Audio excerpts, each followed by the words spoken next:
एक मोठी बातमी समोर आलेली आहे। विहंगम सरनाईक यांनी एमसीएच्या अध्यक्षपदासाठी अर्ज भरलेला आहे। आमदार प्रताप सरनाईक यांचा मुलगा विहंगम सरनाईक यांना हा अर्ज भरलेला आहे। सरनाईक सध्या एमसीएच्या मुंबई प्रीमियर लीगचे अध्यक्ष आहेत।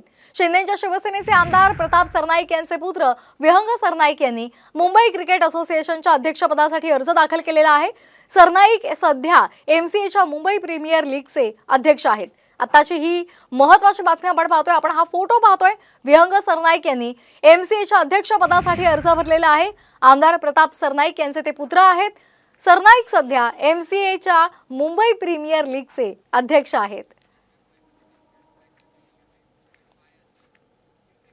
आणखी एक महत्त्वाची बातमी, मुंबई क्रिकेट असोसिएशनच्या अध्यक्षपदासाठी नाना पटोले यांनी अर्ज दाखल केलाय। काही दिवसांपूर्वीच काँग्रेसचे प्रदेशाध्यक्ष नाना पटोले यांची माझगाव क्रिकेट क्लबचे प्रतिनिधी म्हणून निवड झाली होती आणि येत्या 23 जुलैला मुंबई क्रिकेट असोसिएशनच्या अध्यक्षपदासाठी निवडणूक होणार आहे। माजी अध्यक्ष अमोल काळे यांच्या निधनानंतर अध्यक्षपदाची जागा रिक्त झाली आहे। मुंबई क्रिकेट असोसिएशनच्या अध्यक्षपदासाठी नाना पटोले यांच्याकडून अर्ज दाखल करण्यात आलेला आहे। काही दिवसांपूर्वीच काँग्रेसचे प्रदेशाध्यक्ष नाना पटोले यांची माझगाव क्रिकेट क्लबचे प्रतिनिधी म्हणून निवड झालेली आहे।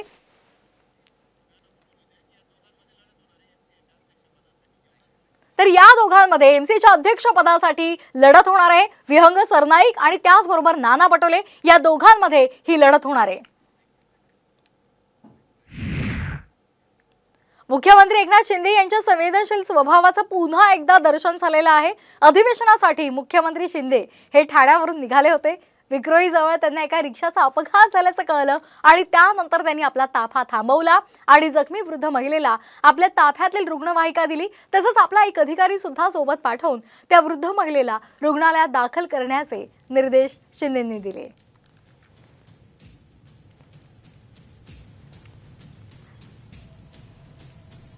तर आपण पाहतोय मुख्यमंत्र्यांच्या संवेदनशील स्वभावाचं दर्शन झालेलं आहे। अनेकदा मुख्यमंत्री अशा पद्धतीने अनेकांना मदत करताना आपल्याला पाहायला मिळतात आणि आजही त्यांनी विधान भवनात येत असताना त्यांना विक्रोळीमध्ये अपघात झाल्याचं कळलं आणि त्यांनी त्या वृद्ध महिलेला मदत केलेली पाहायला मिळाली।